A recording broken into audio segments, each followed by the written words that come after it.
Okay, let's talk about the spirit of offense. If you've been involved in a high control church for any period of time and you've ever spoken out, or you've ever asked questions, or you've ever gotten upset, you've probably been told that you have a spirit of offense. This is one of many thought-stopping doctrines and mostly comes from the passage in Matthew 24:10. Matthew 24:10 in the King James Version says, "And then shall many be offended, and shall betray one another, and shall hate one another." That verse contains the word offended, but it doesn't have the same meaning that we ascribe to it in modern English today. And here's one of the issues with this spirit of offense teaching, is that if you look at that verse in any number of other translations, it actually doesn't use the word offense. NIV says, "At that time many will turn away from the faith." English Standard Version says, "and then many will fall away." NLT says, "and many will turn away." American Standard Version, "and then shall many stumble." New Revised Version says, "many will fall away." Out of the most commonly used translations, only two,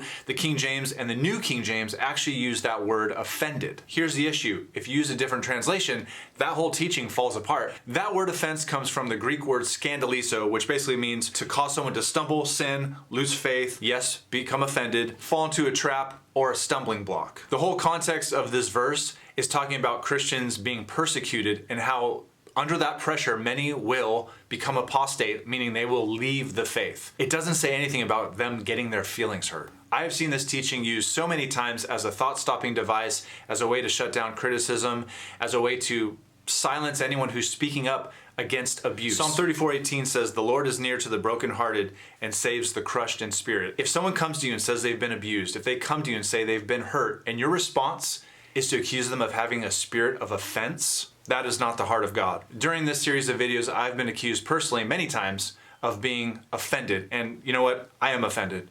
I'm offended at hearing all these stories of people being abused. I'm offended at things that are offensive. I am offended by people being broken by the church. And you should be offended by people being broken by the church. Thanks for listening, guys. We'll see you in the next one.